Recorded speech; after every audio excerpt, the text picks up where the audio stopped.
A veces nuestro fallo ha sido no hacer lo que debíamos haber hecho o haber hecho lo que no debíamos. En cualquiera de los dos casos, Señor, ya sea de pensamiento, palabra u obra, perdona nuestras faltas y que hoy sea un nuevo día para nosotros ir a hacer lo que tenemos que hacer y no pecar más. Padre Celestial, te presentamos este oficio en acción de gracia también por toda la congregación, los miembros y su familia, por los planes personales que cada uno tiene, para que tú, a través de tu Santo Espíritu, Señor, traigas sabiduría y que las decisiones que tomen sean conforme a tu voluntad y a tus planes. Que tengamos más en cuenta, Señor, lo que tú quieres de nosotros que lo que nosotros queremos independientemente. Padre, recibe nuestra gratitud, recibe honor, gloria y honra a tu nombre, porque hoy nos has honrado invitándonos a tu casa a compartir, a recibir tus enseñanzas e instrucciones para ir y cumplir nuestra misión personal. De manera especial, queremos pedirte por los miembros, amigos y familiares que están enfermos, Señor.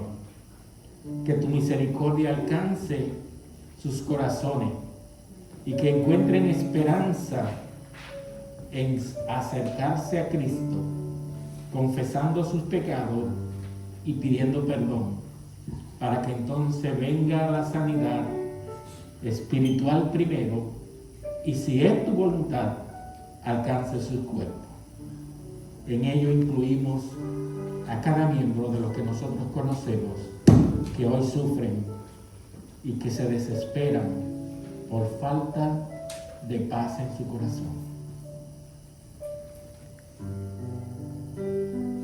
También, Señor, queremos darte gracias por Eugenio Hernández, nieto de Rafael, que con alegría viene a formar parte de su descendencia y que él celebra con alegría este acontecimiento.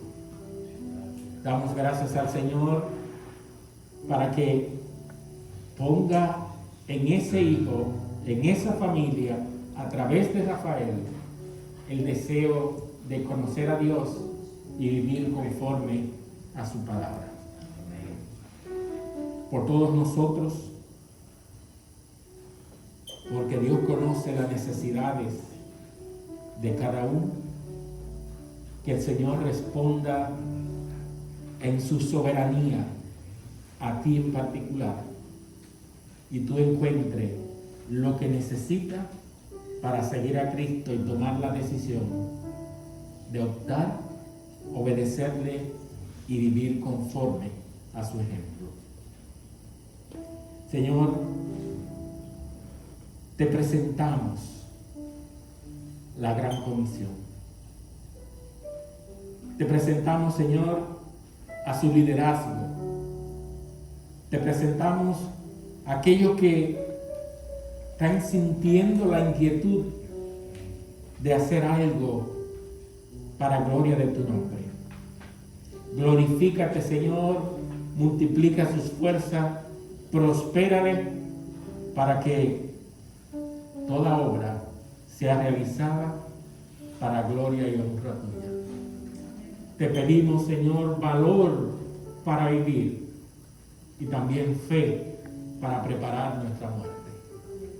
Así que, hermanos míos amados, estad firme y constante, creciendo en la obra del Señor siempre, sabiendo que vuestro trabajo en el Señor no es en vano. Escrito está en 1 Corintios, capítulo 15, verso 58. Padre, he aquí tu pueblo, el escogido, el eslabón. Usa y permite que cada talento que tú has regalado a cada uno de sus miembros sea utilizado como instrumento para adorarte.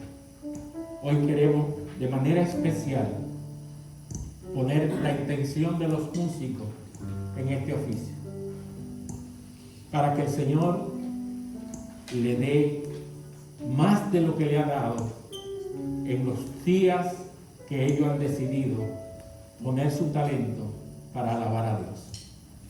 Gloria y honra sean recibidas para nuestro Padre, que estás en los cielos y que espera, aunque no necesite de nuestra alabanza.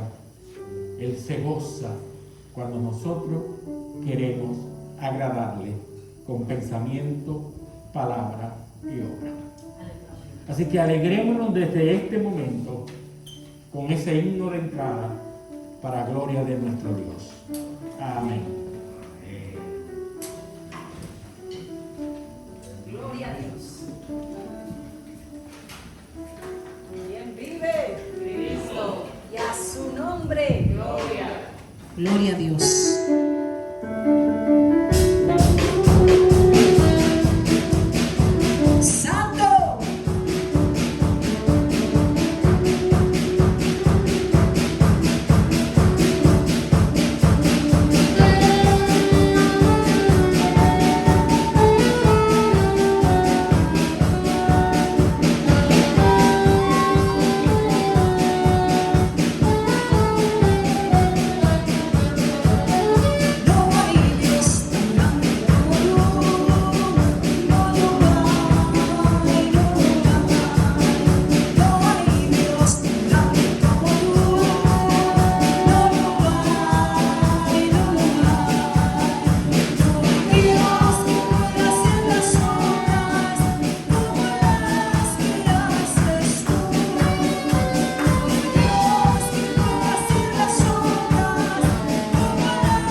que lleven a nuestra hermana Julia 2. ¿Se acuerdan? La amiga mía que venía aquí.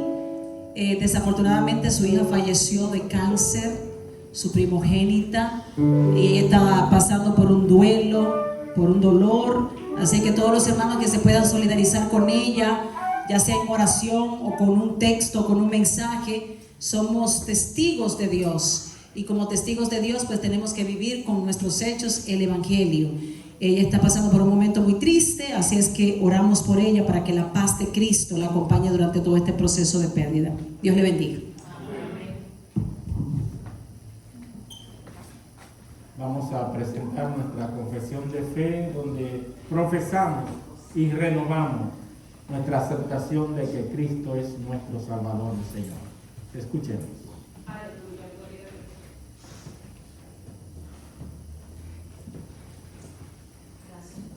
Confesión de fe. Padre Celestial, confieso que he pecado contra ti y que necesito tu paz y salvación. Te ruego que perdone todos mis pecados y que me permita relacionarme contigo a partir de este momento conforme a la ley. Recibo a Jesucristo como mi Salvador personal, confiando y reconociendo la prueba de amor que realizó en la cruz por nosotros. Gracias por amarme, salvarme y aceptarme, ofreciéndome la dádiva de vida eterna en Cristo Jesús nuestro Señor. Ayúdame a tener una vida que te agrade en obediencia, servicio y fidelidad. Amén. Amén. Pueden sentarse mientras nos preparamos para un momento de oración. Antes de eso quiero incluir en las peticiones. Señores, estamos viviendo tiempos difíciles y mucha gente está pidiendo oración, pero hay una gran diferencia cuando tú puedes hacer la oración y cuando puedes hacerla por otro y cuando simplemente no tienes las fuerzas para orar. En todo caso, oramos por doña Nani, la madre de Argentina. Oramos por este amigo Pablo, que nosotros hemos ido a bendecir su casa y una recién residencia adquirida, pero ha tenido que ser imputada una pierna por Dios a veces te bendice, pero al mismo tiempo llegan las pruebas. Y no siempre el hombre está preparado para recibirla y aceptarla. También nos enteramos esta semana de nuestro amigo Radamés, músico que tuvo al principio con la gran comisión, de un tumor en la cabeza y que ha tenido que ser abierto. Y bueno, por nuestro amigo Terry también, es cuñado de nuestra hermana Kilsi. Seguimos pidiendo por mucha gente que conocemos y que sabemos que necesitan de una luz que viene de lo alto, que es la única que puede traer paz en medio del dolor y del tormento. Así que adoremos al Señor de corazón en este momento, pero pídale al Señor por esos seres que usted conoce que necesitan de Cristo. Amén.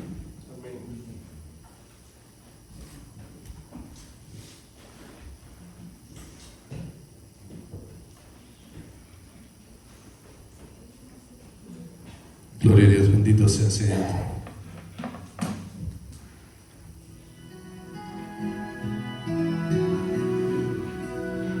Gloria a Dios, bendito seas. Gloria a Dios.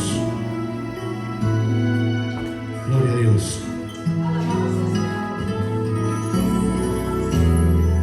Dios siempre tiene el control. ¿Por qué desesperarme? Dios siempre tiene el control. ¿Por qué atemorizarme?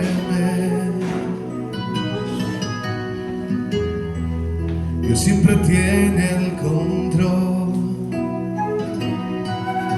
por qué cuestionarle.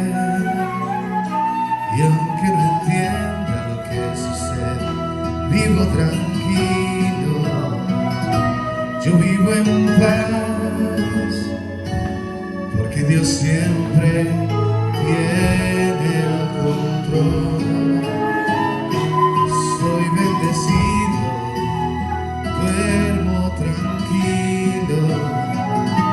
Yo vivo en paz, porque Dios siempre tiene el control. Esa debería ser la actitud de todo cristiano.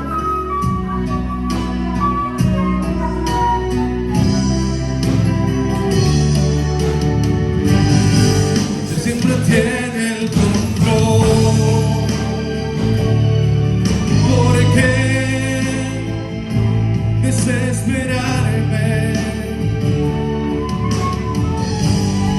Dios siempre tiene el control. ¿Por qué atemorizarme?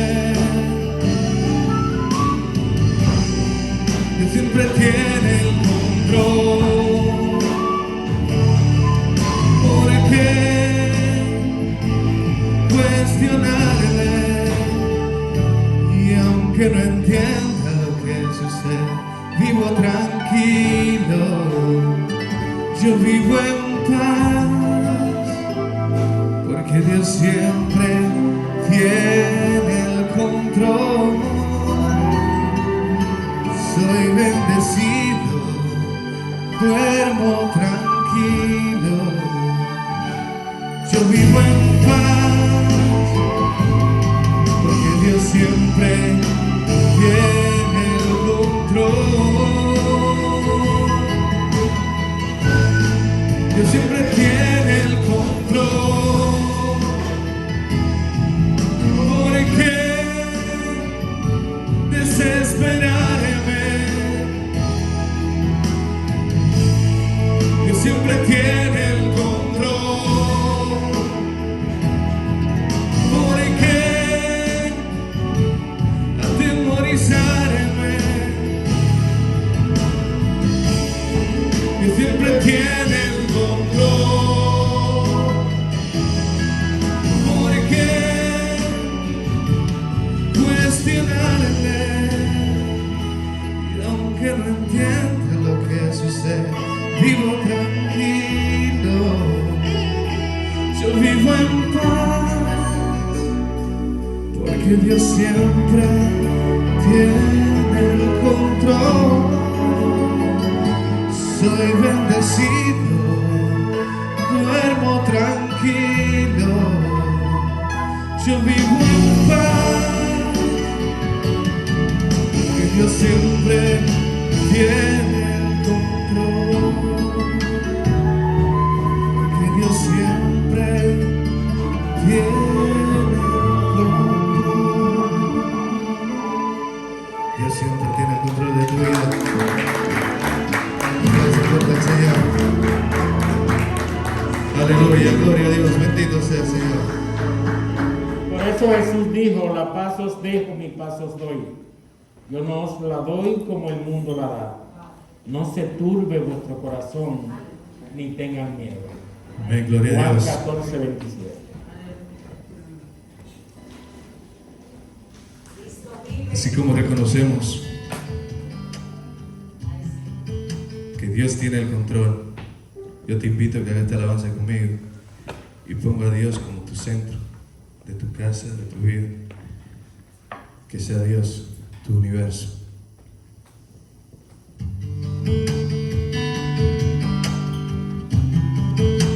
Gloria a Dios, bendito sea.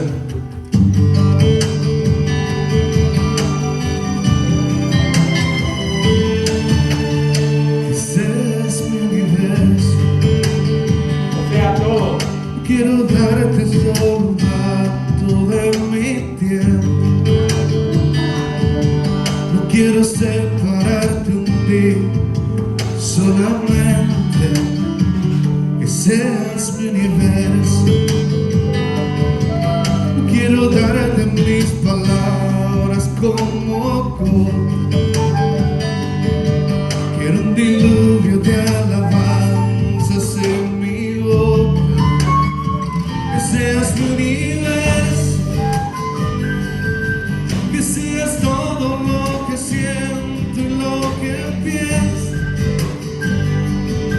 que seas el primer aliento en la mañana y la luz de mi ventana, que seas mi universo,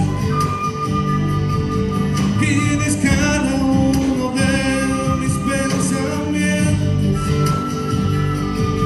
que tu presencia y tu poder sea mi alimento. Oh Jesús, es mi deseo, que seas mi universo. No quiero darte solo parte de mis años,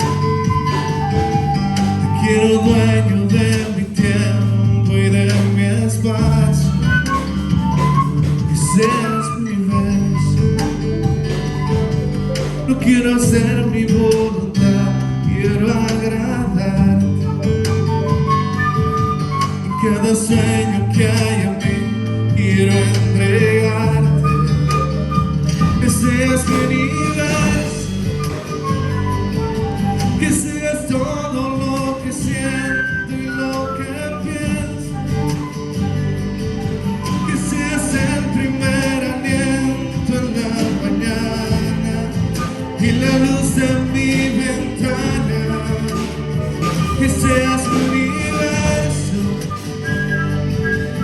que llenes cada uno de mis pensamientos,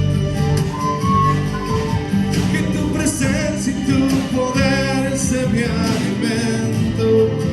Oh Jesús, es mi deseo, que seas mi universo, que seas todo lo que siento y lo que pienso,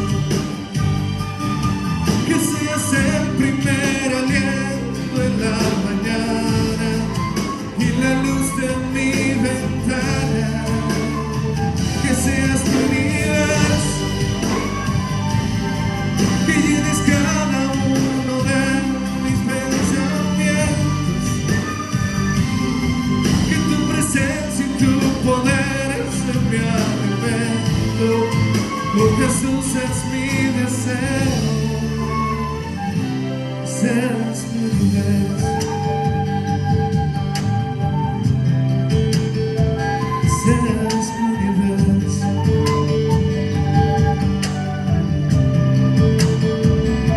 seas mi universo,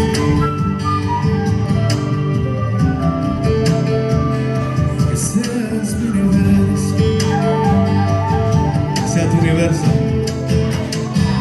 que seas mi universo. Gloria a Dios, bendito sea.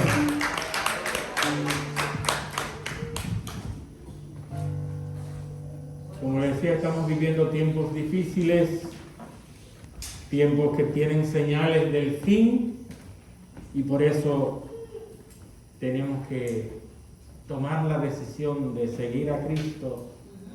Tenemos que declarar, número, Dios primero en nuestras vidas y vivir conforme a la palabra. Vamos a entrar en el conocimiento de las lecturas del día, y tenemos la primera lectura tomada del libro del profeta Daniel, que muchos conocen porque se estudió a través de nuestra maestra.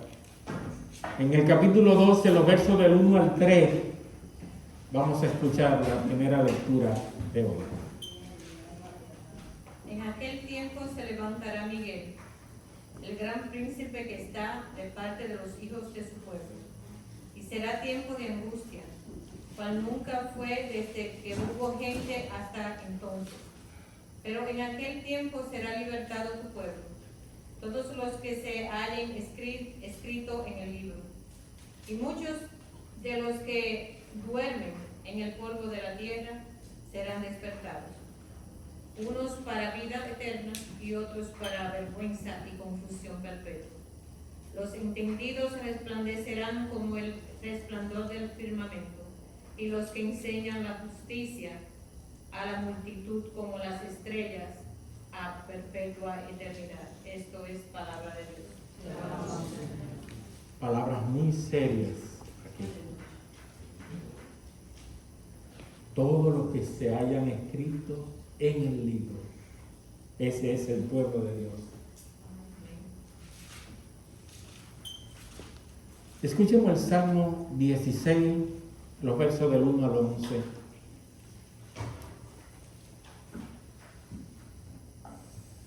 Una herencia escogida. Guárdame, oh Dios, porque en ti he confiado.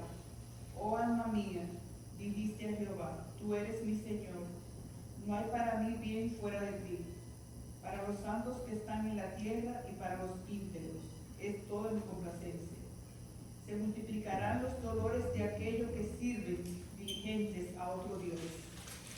No ofreceré yo sus libaciones de sangre, ni en mis labios tomaré sus nombres.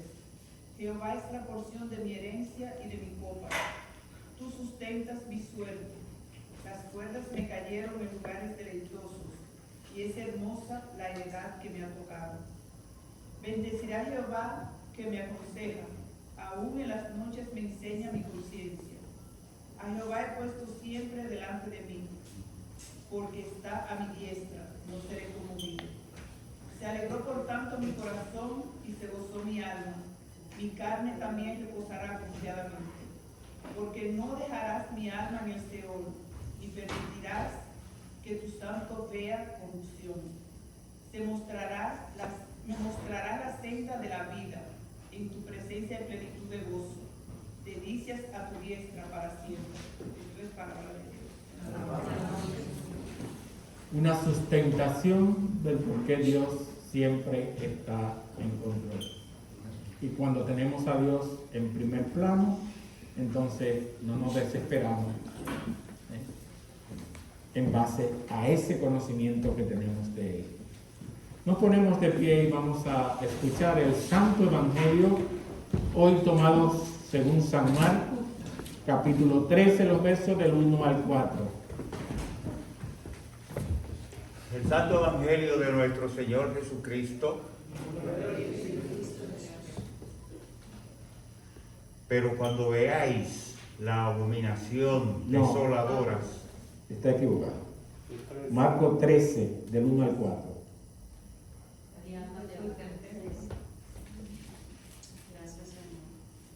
Jesús predice la destrucción del templo. Marcos 13.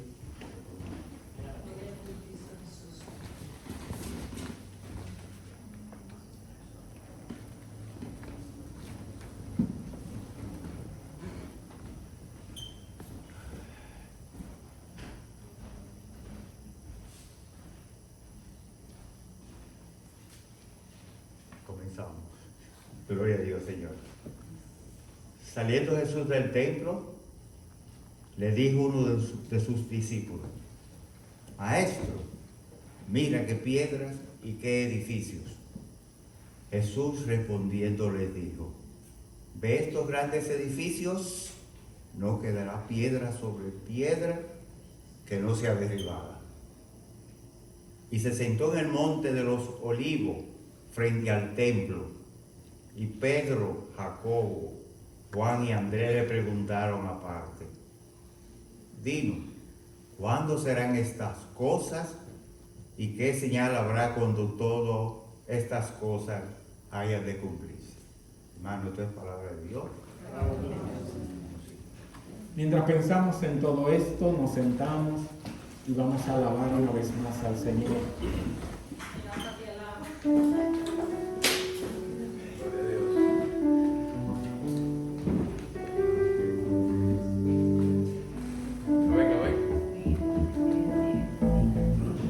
Yo la llamo.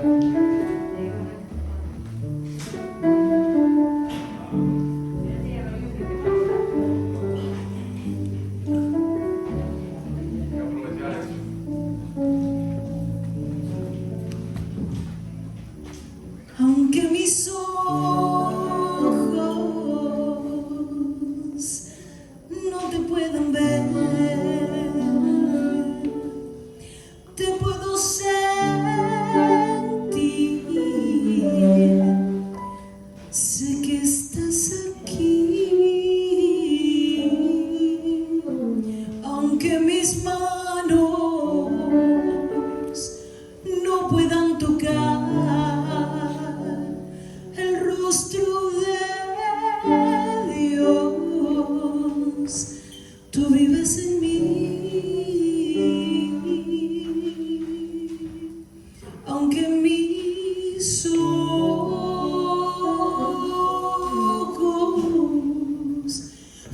pueden ver, te puedo sentir. Cristo vive en mí. Y aunque mis manos no puedan tocar el rostro de Dios, sé que estás aquí. Él está aquí presente y damos gloria a Dios por eso. Dios es bueno y para siempre es su misericordia. ¿Cuándo serán esas señales? Dice la palabra. Y nosotros todos los días estamos viendo señales. Veamos la forma en que partió la hermana, quizás repentina para el hombre, pero ya no para los planes de Dios, la hermana de Charo. Vemos cómo se fue el hermano de Julia, número 1. Vemos cómo se fue la hija de Julia, número 2. Y ahora me dice el compadre que justamente una semana antes de la operación de Radamés le dijo: wow, yo sentí en mi espíritu ir a la gran comisión. Oye, lo sentía, pero no lo hice. No dejemos para mañana lo que podemos hacer hoy, porque lo único seguro para el cristiano es el hoy, el ahora, el amén. Porque el único que conoce los tiempos es Dios. Y aunque tus ojos no lo puedan ver, lo puedes sentir. Activémonos. Hoy es el mejor día para regalar tu mejor oración, para dar tu mejor alabanza. Bendito sea el nombre de Dios. No dejemos para mañana lo que podemos hacer hoy. Derrochemos todos los talentos, rebosemos la copa. Un derroche en el buen sentido de la palabra, o sea, gocémonos en la presencia de Dios. Ojalá nos olvidáramos del tiempo cuando estamos en la presencia de Dios, para que aprendamos a entender que cada minuto en la presencia de Dios es mejor que 1000 años fuera de esa presencia divina. Oh, gloria, gloria, gloria, gloria, gloria, gloria, gloria a Dios.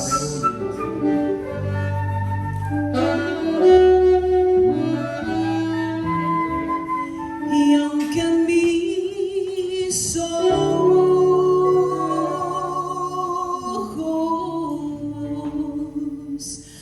no te puedan ver, te puedo y te quiero sentir. Yo sé que estás aquí. Y aunque mis manos no puedan tocar el rostro de Dios, sé que estás aquí.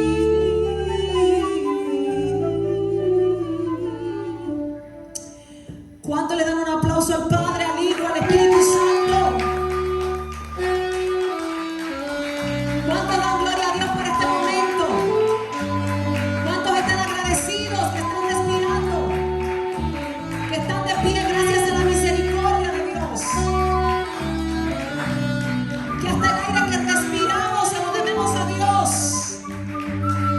Que no hay nada que yo pueda hacer al menos que Él no me lo permita. Que servirle a Dios es un privilegio y no podemos perder un segundo de nuestro tiempo. Aleluya, gloria a Dios.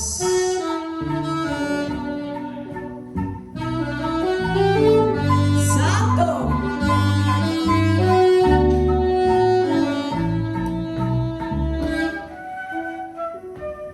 Aunque tus ojos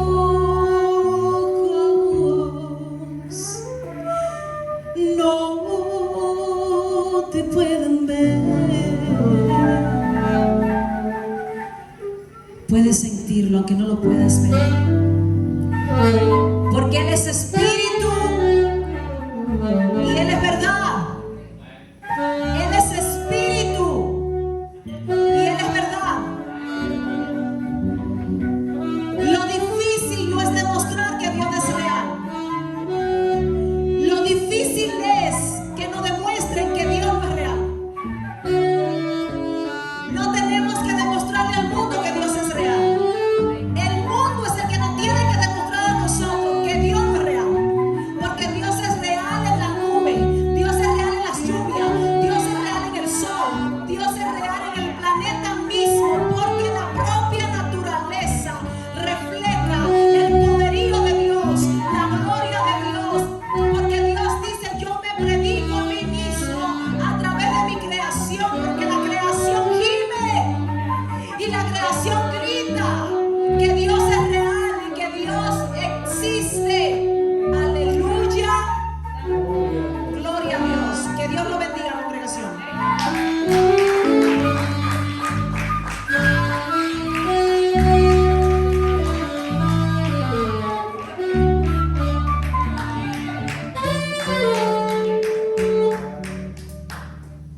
Por eso, como diría el salmista, hoy nosotros con esta homilía, con estas lecturas, con este oficio, nos preparamos no para tener miedo de los tiempos que continúan y vendrán, sino para estar fortalecidos y en obediencia para mantenernos confiados en el Señor.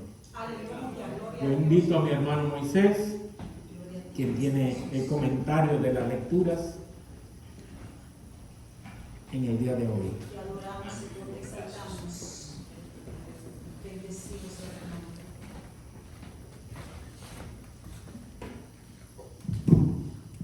Oremos, hermanos. Padre, gracias por traernos a tu casa, sanos y salvos. Gracias por ser quien tú eres. Gracias por tu Hijo.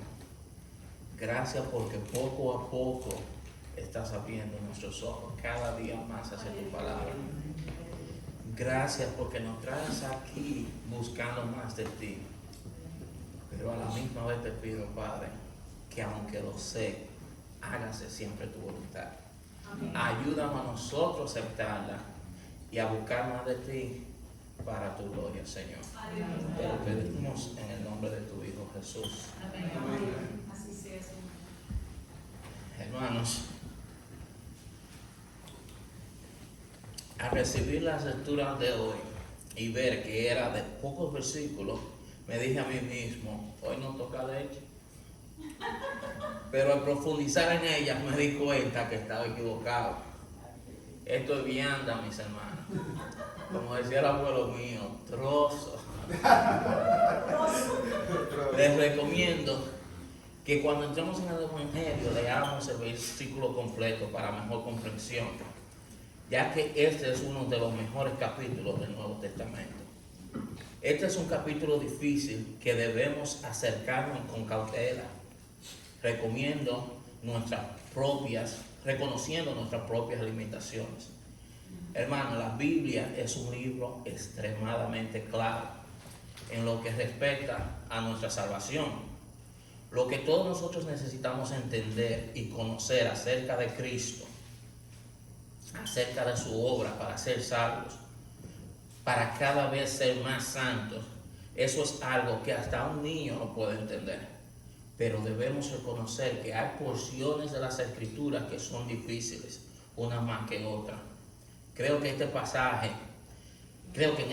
la intención de Cristo no era darnos curiosidad al conocer el futuro, sino prepararnos para serle fiel hoy en el presente.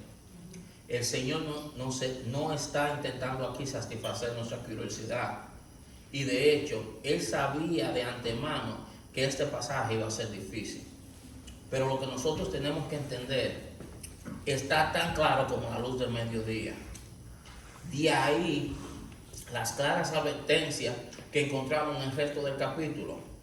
Marcos 13:5 dice Jesús respondiéndole, comenzó a decir, mirad que nadie os engañe. En el 9 dice, pero mirad por vosotros mismos. O sea, no se dejen llevar de las otras personas. En el 18 dice, orad, pues que vuestra huida no sea en invierno. En el 21 continúa diciendo, entonces si alguno os dijere, mirad, aquí está el Cristo, o mirad, allí está, no le creáis. Amén.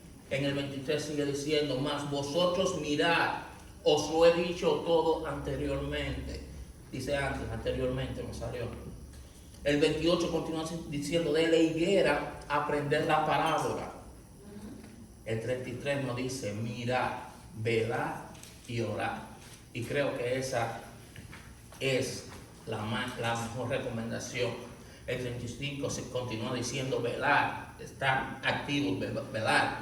El 37, y lo que a vosotros digo, a todos los digo, velar.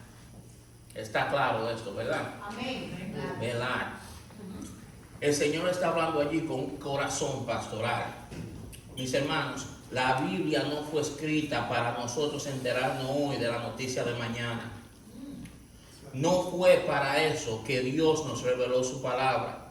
Dios reveló su palabra para nosotros poder conocer a Cristo. Dios nos reveló su palabra para que nosotros podamos entender el glorioso mensaje del Evangelio. No solamente para que seamos salvos, sino para que seamos cada vez más santos. Y es mi intención presentar este Evangelio con ese propósito en mente. Hermanos, es importante que pongamos este texto en su contexto, como dice la teacher. Recuerden que en esta semana se encontraban en la semana de la pasión, es decir, la última semana del ministerio terrenal de nuestro Señor Jesús, que comenzó el Domingo de Ramos, cuando Jesús entró por última vez a la ciudad de Jerusalén para celebrar con sus discípulos la fiesta de la Pascua. Miles de personas se aglomeraron en la entrada de Jerusalén aclamando con gozo que Jesús era el Mesías.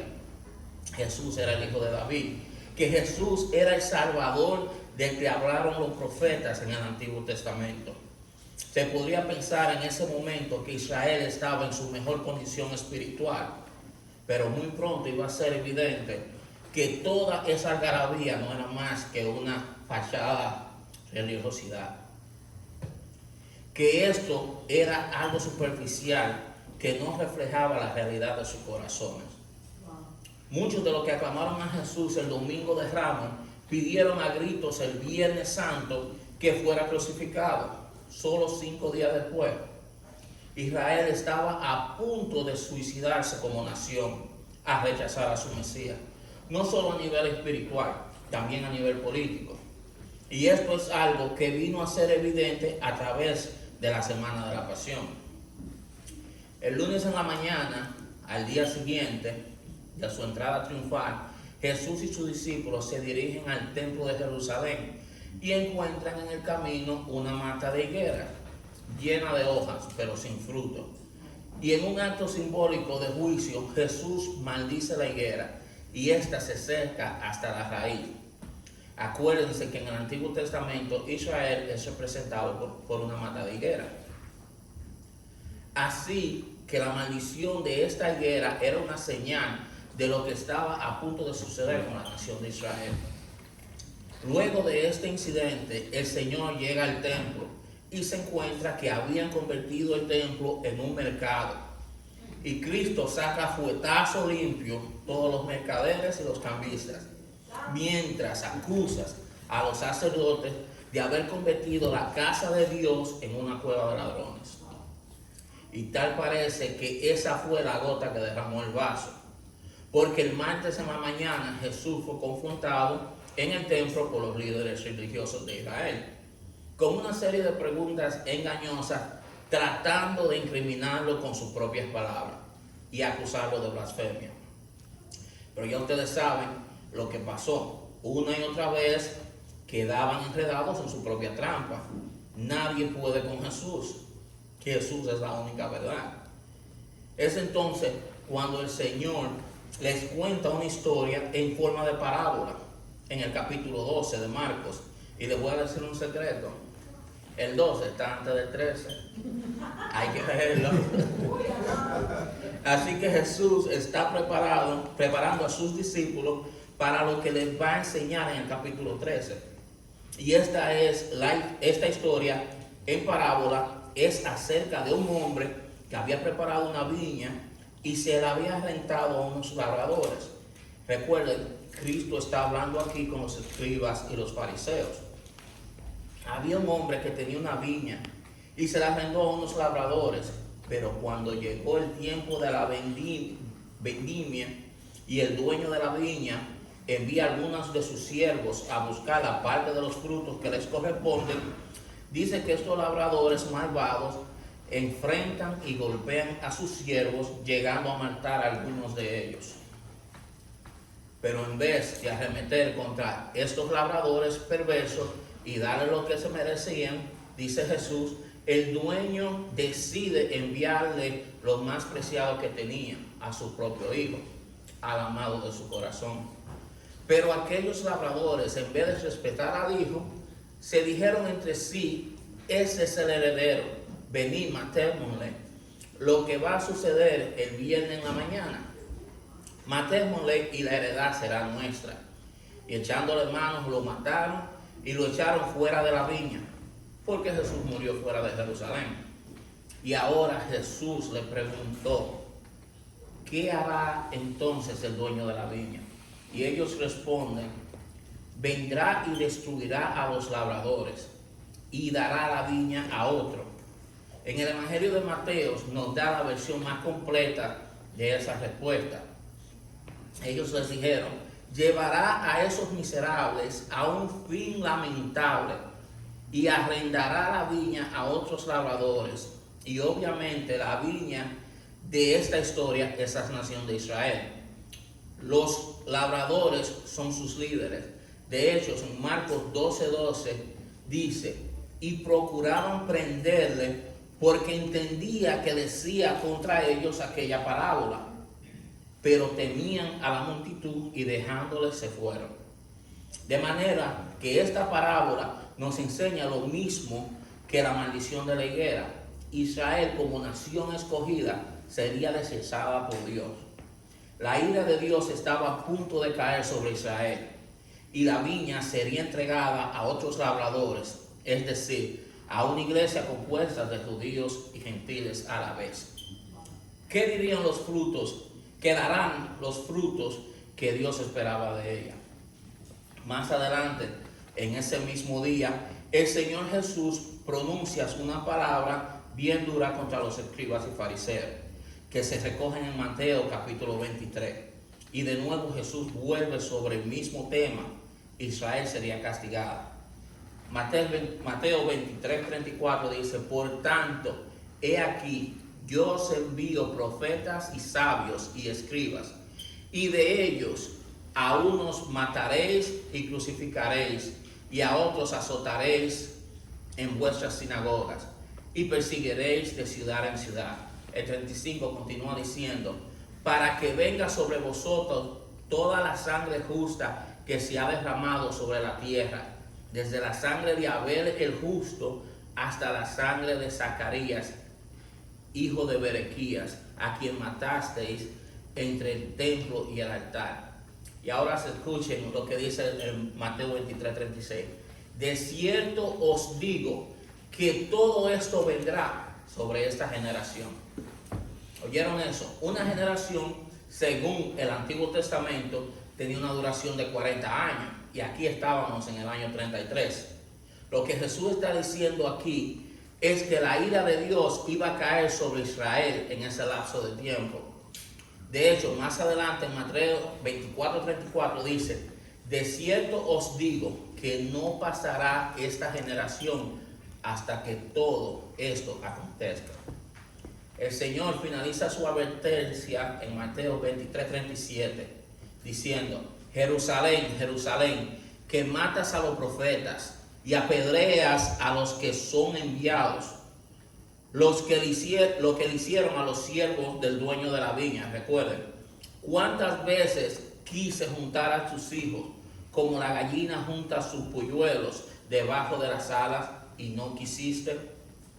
Ese es el trabajo de los profetas, llamar al pueblo a arrepentimiento, llamar al pueblo a volverse de sus ídolos para que se refugiaran en Dios.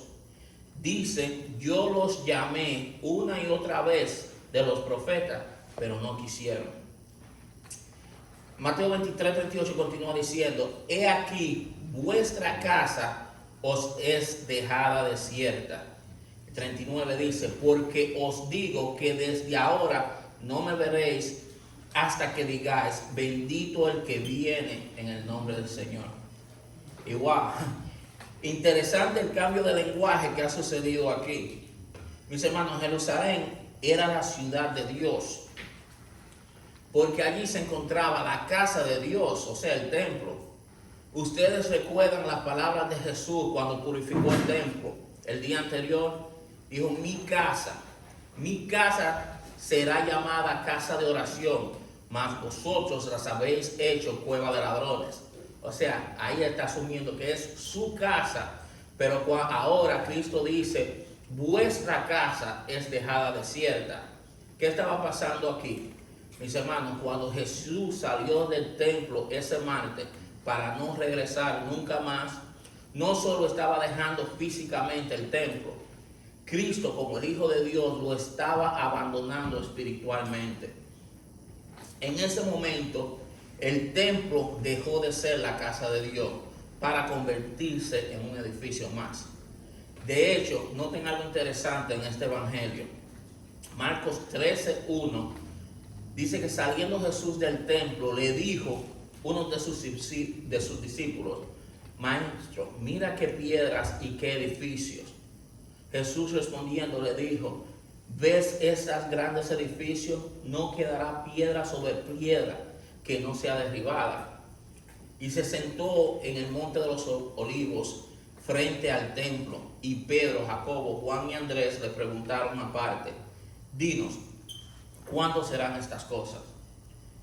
¿Dónde estaba Jesús? En el monte de los olivos.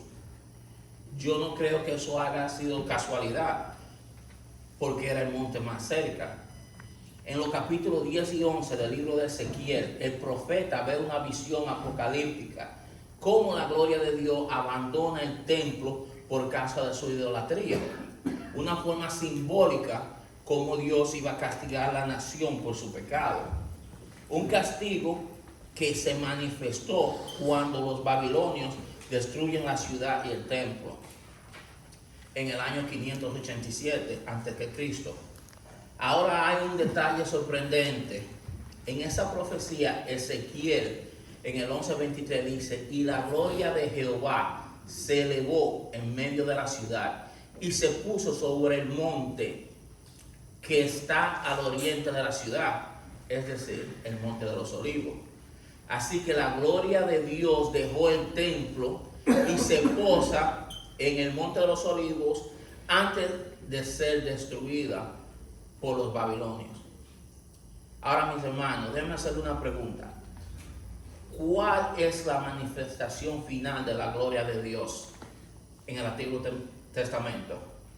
Hablando de la gloria de la encarnación de Jesús, dice Juan 1:14, y aquel verbo fue hecho carne y habitó entre nosotros, y vimos su gloria, gloria como del unigénito del Padre, lleno de gracia y de verdad.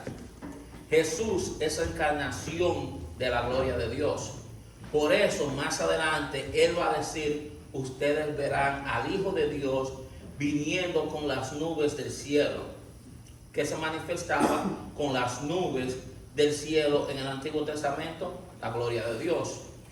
Así que en ese día de la semana de la pasión, la gloria de Dios en Jesús estaba abandonando el templo para irse a sentar al monte de los olivos. Ahora si entendemos mejor las palabras de Jesús en Mateo 23:38. He aquí, vuestra casa os es dejada desierta, porque os digo, desde ahora no me veréis hasta que digáis: bendito el que viene en nombre del Señor. ¿Esa palabra no les parecen familiares? Bendito el que viene en nombre del Señor. Eso fue lo que los judíos dijeron cuando Jesús entró a Jerusalén el domingo de Ramos. Y ahora Jesús le está diciendo: sí, ustedes me aclamaron a mí ese domingo diciendo: bendito el que viene en nombre del Señor, hosana en las alturas. Pero todo eso era de la boca para afuera. Lo que Jesús está diciendo aquí es: la gloria de Dios los está abandonando porque no me reconocieron a mí como el Mesías. Todo lo que ustedes dijeron de mí cuando mi entrada triunfal no era más que una fachada. Por eso me voy del templo para no regresar nunca más. Vuestra casa será desolada porque la gloria de Dios, que soy yo, ya no estará allí. Mis hermanos, fue la gloria de Dios encarnada la que abandonó el templo ese día. Dios estaba repudiando a Israel y a la ciudad santa para que no fueran su casa nunca más. Por eso, en Marcos 13:1, cuando Jesús está saliendo del templo, le dijo a uno de sus discípulos: Maestro, mira qué piedras y qué edificios, como diciendo, ¿de verdad tú estás diciendo que el templo será destruido? Ahora, para entender el asombro de los discípulos, necesitamos conocer cosas acerca del templo y lo que ese edificio significaba para los judíos. El templo original fue construido por Salomón, como muchos de ustedes saben, en el siglo X antes de Cristo. Pero tal como dijimos anteriormente, fue destruido por los babilonios en el 587, por lo que el templo tuvo que ser reconstruido en el 516 a.C., cuando los israelitas volvieron del exilio babilónico. Pero ese nuevo templo no era ni sombra del anterior. Así que muchos años más tarde, en el 19 a.C., Herodes el Grande, no lo vayan a confundir con Herodes de los tiempos de Jesús, ese era hijo de Herodes. Este es Herodes el Grande. Este decidió comenzar una renovación masiva del templo. Herodes era conocido por sus proyectos de construcción monumentales, pero ninguna de sus obras se podría comparar con el templo de Jerusalén. Todos dicen que el templo llegó a convertirse en uno de los edificios sagrados más esplendorosos del mundo. La parte exterior del edificio tenía todo lo que podía causar asombro al alma y a los ojos, al estar cubierto por todos los lados con gruesas planchas de oro. Apenas salía el sol, se reflejaba un resplandor que el que se esforzaba en mirarlo tenía que desviar los ojos como se tratase de rayos solares. Todo el complejo del templo cubría 35 acres de terreno. Se calcula que algunas de las piedras que usaron para la construcción de este templo pesaban más de 1 millón de libras. De hecho, algunas de las columnas que soportaban el pórtico eran del tamaño, del ancho de 3 hombres con los brazos abiertos. Eso le da una idea de lo que eran esas columnas. Eso era imposible, de manera que para los judíos era impensable que un edificio como este pudiera ser destruido. Eso era imposible. Recuerden que para ese tiempo no había armas de destrucción masiva, aparte de que este era la casa de Dios. Ellos pensaban que ese edificio era intocable. Imagínense ahora en Marcos 13:12, cuando Jesús respondiendo les dice: ¿ves estos grandes edificios? No quedará piedra sobre piedra que no sea derribada. Y no olviden que el Señor les está diciendo, y ustedes lo verán, porque eso sucederá en esa generación. Lo que Jesús está describiendo aquí es una destrucción total. Él está diciendo, el templo va a ser destruido hasta los cimientos. No quedará piedra sobre piedra. Y no solo el templo, toda la ciudad será destruida. Esa era la ira de Dios contra esta nación por haber desechado su Mesías. Israel estaba a punto de suicidarse como nación. En Lucas, el pasaje paralelo lo describe de esta manera. Recuerden la pregunta de los discípulos: ¿cuándo va a suceder esto? Lucas 21 dice: el Señor les dice, cuando veáis a Jerusalén rodeada de ejércitos, sabed entonces que su desolación está cerca. Esa misma palabra de Mateo 23:38. He aquí vuestra casa os es dejada desierta. Ahora, Él está diciendo, cuando veáis a Jerusalén rodeada de ejércitos, sabed que la destrucción está cerca. Por eso, los que estén en Judea, huyan a los montes. Hermano, casi la población entera fue arrasada por Tito y los romanos en el año 70. Pero muy pocos cristianos murieron. Muy pocos. ¿Saben por qué? Porque ellos tomaron en serio las palabras de Jesús. Y cuando ellos vieron el ejército romano comandado por Tito, y ellos no le hicieron caso a los que decían: no te preocupes, ya Cristo viene, ya la salvación está cerca, no se vayan de Jerusalén, nosotros vamos a resistir como hombres. muchos cristianos dijeron no. Nuestro Señor dijo que huyamos a los montes y ellos se salvaron. La mayoría de los cristianos huyen a los montes, y los que estén en medio de la ciudad, aléjense. Y los que estén en los campos, no entren a la ciudad, porque estos son días de venganza, para que se cumplan todas las cosas que están escritas. Hay de las que estén encinta y de las que estén criando en aquellos días, porque habrá una gran calamidad sobre la tierra e ira sobre el pueblo, y caerán a filo de espada. Y serán llevados cautivos a todas las naciones, y Jerusalén será hollada por los gentiles, hasta los tiempos de los gentiles se cumplan. Serán llevados cautivos por todas las naciones, y eso se ha dado, y eso lo podemos ver hoy en día. Esa nación ha sido esparcida por el mundo entero. Eso no era tan difícil de imaginar, por eso era tan difícil imaginar para los discípulos, que es muy probable que en la mente de ellos asociaran estos eventos con el fin del mundo. Sí, es verdad que Jerusalén será arrasada, y que del templo no quedará piedra sobre piedra. Tiene que ser que está llegando el fin del mundo. De ahí la pregunta de Marcos 13:3. Y se sentó en el monte de los olivos frente al templo, y Pedro, Jacobo y Juan y Andrés le preguntaron aparte: dinos, ¿cuándo serán estas cosas? Todavía ellos no entendían. ¿Y qué señal habrá cuando estas cosas hayan de cumplirse?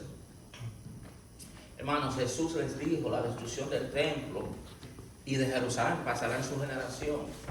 Y pasó en el año 70, menos de 40 años, con el tiempo que toma una generación.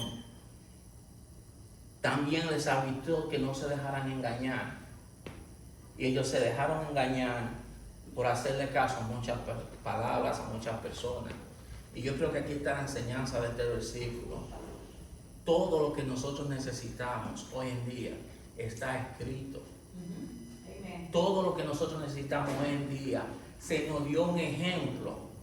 La gloria de Dios se encarnó para darte un ejemplo a ti para seguir. Tenemos que empaparnos de esta palabra. Tenemos que ver la realización de la palabra que fue en Jesucristo y seguir el ejemplo. Si nosotros no seguimos el ejemplo de Jesús, estamos destinados a morir, y a morir en vergüenza. Porque hay una salvación, sí, y no hay un día, porque nadie, el mismo Jesús sabe el día que Él va a venir. Nadie lo sabe. Pero hay una salvación que, como escrito está, sabes que es verdad y que es verdadera. Nosotros nada más tenemos que apoderarnos de la palabra de Dios. La palabra de Dios fue enviada al pueblo de Israel por profeta. Fue enviada al pueblo de Israel con el ejemplo de su Hijo, para que nosotros hoy en día tengamos este libro para sernos dueños de ellos y tener un ejemplo. Jesucristo vino y nos dio ese ejemplo. Nosotros tenemos que despertar. En este versículo nos lo repite, versículo por versículo, en este capítulo nos lo repite. Está alerta, está despierto, no se dejen engañar. Lo único verdadero es esto, hermano, la palabra. No se dejen engañar. Nos van a decir cosas que sí queremos oír y nos queremos llevar, claro que sí. Pero todo lo que esté fuera de aquí hay que cuestionarlo. Solo su palabra es verdadera y está en la palma de nuestras manos. Y si queremos ejemplo se nos ha dado. Tenemos que hacernos dueños de esto. Cuando vaya a llegar ese día, la primera lectura nos dice lo que va a pasar.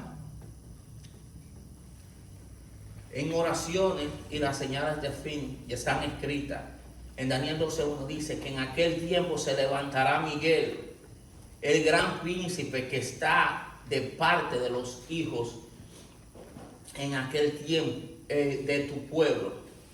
El pueblo de Dios, Miguel vendrá en defensa de los hijos de ese pueblo. Y será tiempo de angustia, sí va a haber angustia como en las pruebas. En las pruebas todos nosotros nos angustiamos, pero ¿para qué son las pruebas? Para fortalecernos. Nosotros tenemos que vivir sabiendo que nuestra victoria está garantizada. Una enfermedad, una tragedia, una preocupación, una angustia, está en las manos de Dios. Dios quiere que nosotros pasemos por eso. ¿Por qué? Porque tiene un plan con cada uno de nosotros. Ninguno de nosotros sabemos cuál es el plan de Dios con nosotros. Pero ¿qué? Vamos a pedirles a Dios que si yo no tengo esa fe, si yo no tengo esa fuerza de seguir haciendo la voluntad de Él, que nos ayude con la fe. Porque de una manera u otra tenemos que saber que la voluntad de Dios y lo que está escrito se va a cumplir.